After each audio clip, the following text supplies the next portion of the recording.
you're talking about how people make you feel, and we were talking about like just the conversations that we had beyond sports, and asking ourselves more questions. And so my first question was really about like where you find your passion for helping others, because really, like, in a nutshell, bro, I'm like, this content is great.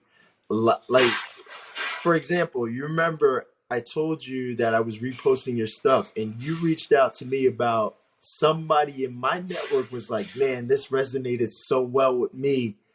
Hmm. I got to talk about it. But you got to, yeah, help share with your listeners and your audience what really sparked that committed decisions that you had for helping others.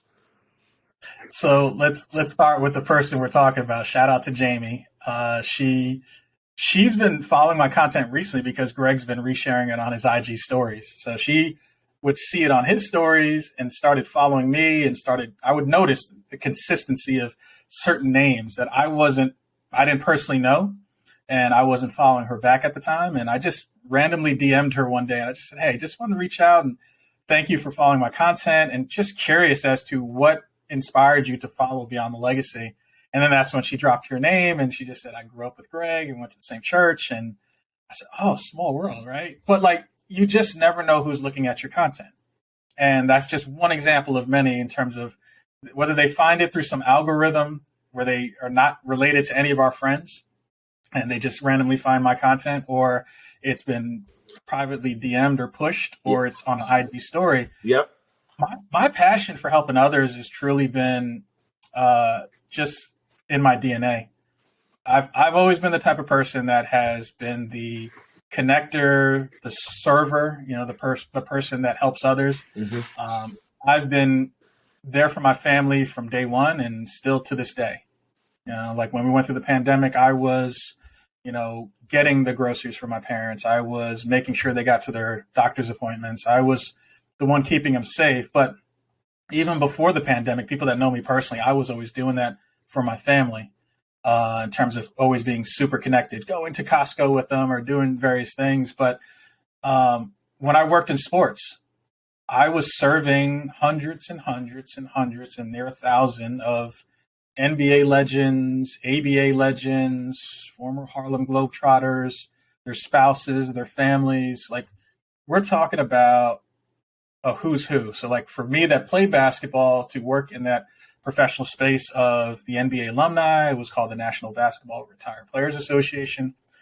I served as, like, I was the little brother, the nephew, the grandson to a lot of these folks. And to me, it was just making sure that That's a they beautiful thing. got the accommodations to the various events that we held in the summer.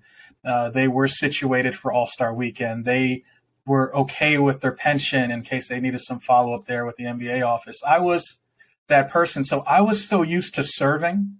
I was so used to being that mentor or that person to help guide folks.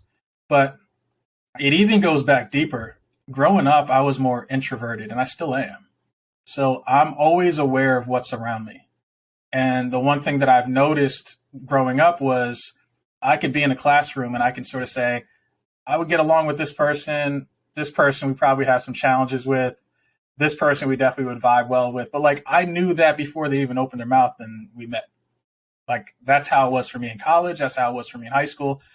I'm very cerebral, if you don't know that already, Greg. So like for me, I Yep. look at it as, you'll never forget when people do things for you, like we said.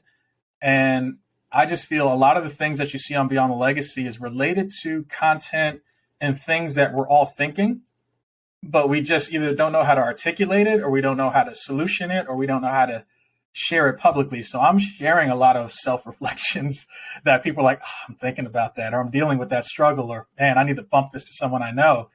And that's helpful because it's through conversations I have in private without naming names. It also inspires me. I could watch something on Netflix. I could watch something on a talk show. I can listen to a podcast when I'm walking in my local community, Yep. and I hear a theme and I take that theme and run with it. So if you ask, where does my passion for helping others stem from? It stems from my family. it stems from working in the sports industry and being in that space as a person that is like the centerpiece to make sure that the members got everything they needed and were situated, and their families. But it's also like, think back to our YMCA days. I was the connector of like, hey guys, we're all getting together. It's Saturday. What's the head count? I was always the coordinator, right? So like, if I didn't do it, maybe we weren't playing basketball every week. Maybe it was like whoever shows up, shows up.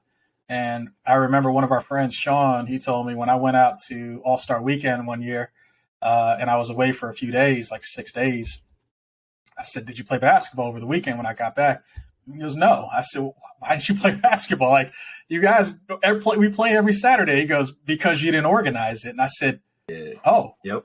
because I didn't organize it. He goes, I didn't know. Like, I didn't want to take a train out there and then nobody's in the gym. Mm-hmm. And then I have to take a train back home or whatever the case is. So, like, you take for granted what you do for others. But when you look at the whole passion for helping others, it's just, I just know how it feels when people have supported me.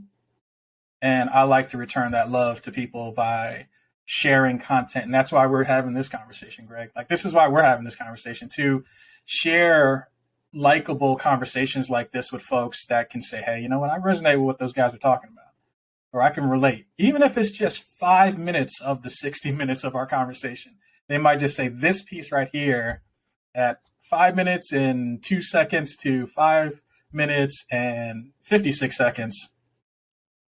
I need to reshare that piece. Like, that resonates with me. So, for me, I just love helping others.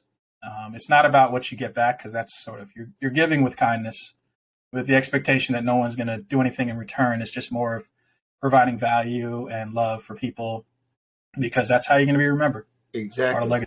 And I think that really emanates and resonates to how you make people feel, because that feeling, people always come back to that feeling. If you make them feel good, if you make them feel like valued and, impacted as well, that's always been helpful.